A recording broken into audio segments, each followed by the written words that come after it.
Στο πεδίο λίστα με τα newsletter αποθηκεύονται όλες οι ενημερώσεις που έχετε δημιουργήσει, είτε αυτές έχουν σταλεί, είτε όχι.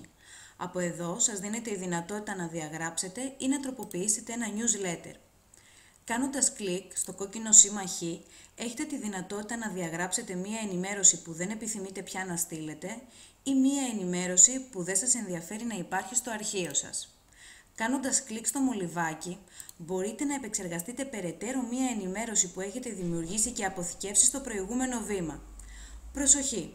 Για να αποθηκεύσετε τις οποιασδήποτε αλλαγές, μην ξεχνάτε να πατάτε αποθήκευση προκειμένου να σταλεί η σωστή ενημέρωση στους πελάτες σας.